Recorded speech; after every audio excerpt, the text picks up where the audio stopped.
Confidence interval estimate of population regression coefficient. Confidence interval की बात हम जानते हैं कि हमारे पास रेंज ऑफ वैल्यूज को कहा जाता है जिसमें कि हमें कॉन्फिडेंस या बिलीव होता है कि जो एक्चुअल वैल्यू या ट्रू वैल्यू इस वैल्यूज इन इंटरवल की वैल्यूज के इन बिटवीन है, ठीक है, इनमें ही है मौजूद।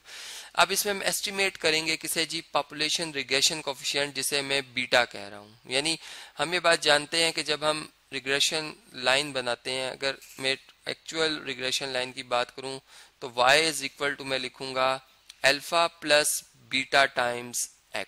इसमें अल्फा जो है ये हमारे पास मतलब y इंटरसेप्ट है, जबकि बीटा जो है इसमें वो रिग्रेशन कोफिशिएंट है, ठीक है। जब मैं इसमें जो एस्टिमेटेड लाइन ड्रॉ करता हूं, ठीक है, जो कि एस्टिमेट करती है फिर इस लाइन को, ठीक है, तो वो इक्वल होती है जी y hat is equal to a plus beta sorry b times x, ठीक है। इसमें b जो होगा हमारे पास वो एक तरह से एस्टिमेट होगा बीटा का, ये स्लोप है एस्टिमेटेड लाइन की, ठीक है। तो बीटा को ये एस्टिमेट कर रही है। अब यहाँ पर हम जो कॉन्फिडेंस इंटरवल का जिस तरह से हमारे कंसेप्ट है कि हम जो इंटरवल बनाने के लिए सबसे पहले पॉइंट एस्टिमेट लेते हैं, ठीक है, तो वो हमारा जो पॉइंट एस्टिमेट होगा वो क्या होगा जी, वो b होगा, ठीक है, ठीक है। और इसमें हम प्लस माइनस करेंगे, चूंकि हम इंटरवल की बात कर रहे हैं तो हम एक बाउंड्री बनाएंगे, एक मतलब उसमें देखेंगे कि एक मतलब इंटरवल बनाएंगे, ठीक है, इंटरवल की हम बात करें यहाँ पर, तो इसमें प्लस और माइनस करेंगे मार्जिनल एरर को, ठीक है। मार्जिनल एरर जो यहाँ पर हमारा आएगा, चूंकि हम जिस प्रॉब्लम से डील करें, अगर आप इसमें देखें इस प्रॉब्लम के हवाले से अगर मैं बात करूं तो इसमें हम कह रहे हैं कि जो सैंपल साइज ऑफ 24 है, मतलब स्मॉल सैंपल साइज है, ठीक है। इसलिए हम यहाँ पर t जो हमारा डिस्ट्रीब्यूशन है हम उसकी मदद से जो क्रिटिकल वैल्यू वो निकालेंगे। और इसमें चूंकि हमें जो हम कॉन्फिडेंस इंटरवल की बात करें वो 95% की बात कर रहे हैं, ठीक है। इसका मतलब सिग्निफिकेंस लेवल जो होगा 5%, यानी 5% चांस है कि जो चीज़ या हाइपोथेसिस के हवाले से मैं बात करूं कि उसके रिजेक्ट होने के, नल हाइपोथेसिस के रिजेक्ट होने की प्रोबेबिलिटी को हम कहते हैं, ठीक है। तो यहाँ पर 95 अगर हम कॉन्फिडेंस इंटरवल ले रहे हैं तो अल्फा जो होगा वो 5% होगा, ठीक है। तो इंटरवल के लिए हम इसको दोनों तरफ से मतलब जो अगर हम नॉर्मल डिस्ट्रीब्यूटिव कर्व अस्यूम करें कि ये नॉर्मल डिस्ट्रीब्यूटिव कर्व है तो इसमें 2.5 हम दोनों तरफ से छोड़ देंगे और ये जो बीच का इंटरवल ये हमारा कॉन्फिडेंस लेवल कहलाएगा, ठीक है। तो इस लिहाज से अगर आप देखें तो यहाँ पे अल्फा बाय 2 आएगा, टी अल्फा बाय 2, ठीक है।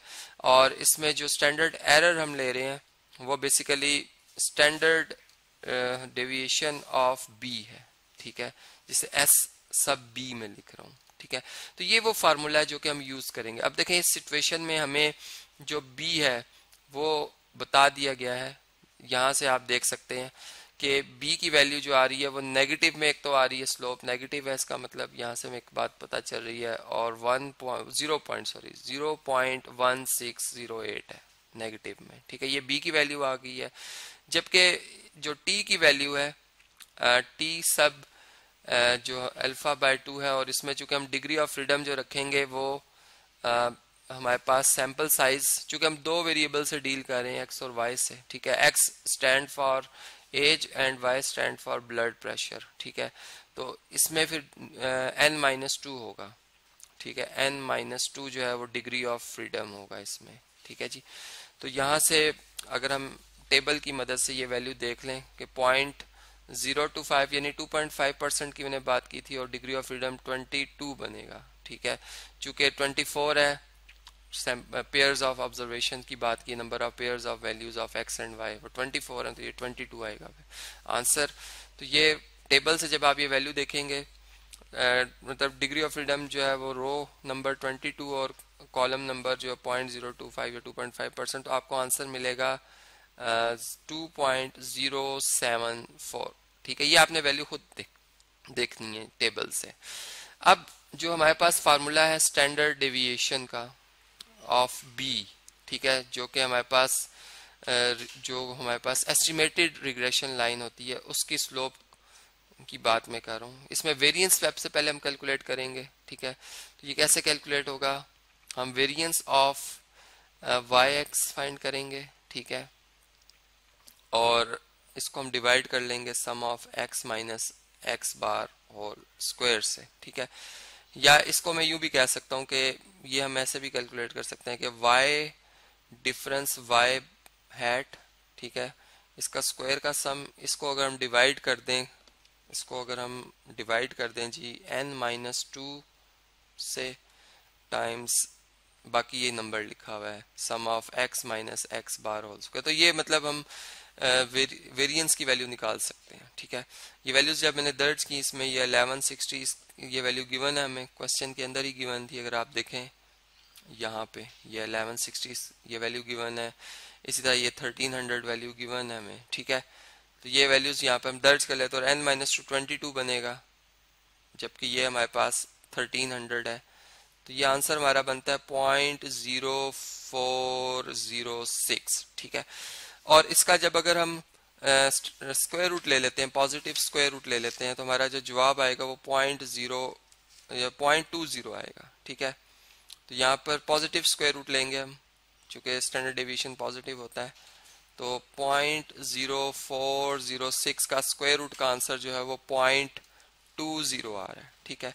अब इन तमाम वैल्यूज को, ये जो कॉन्फिडेंस इंटरवल हमने बनाया 95% जो कॉन्फिडेंस हम इंटरवल ले रहे हैं, ठीक है, इसे मैं इक्वेशन नंबर 1 कह देता हूँ। इसमें अगर हम दर्ज कर लें इसे, ठीक है, तो चले मैं इसको यहाँ से कॉपी करता हूँ और इन वैल्यूज को मैं इस इक्वेशन 1 में दर्ज कर लेता हूँ, ठीक है। तो ये कॉन्फिडेंस इंटरवल जो है हमारा वो बन जाएगा। बी की वैल्यू मेरे पास है नेगेटिव में 0.1608, ठीक है, इसमें हम प्लस माइनस कर रहे हैं, टी की वैल्यू आई है 2.074, जबकि एस जो आया है हमारे पास सब b standard deviation of b वो आया है 0.2, ठीक है। और ये हमारे पास आंसर आता है 0.1608 प्लस माइनस 0.4148, ठीक है। तो ये इंटरवल हमारा बन जाएगा जी नेगेटिव 0.5856 और 2, मतलब इस वैल्यू से लेकर कहाँ तक है 0.2540 तक है, ठीक है।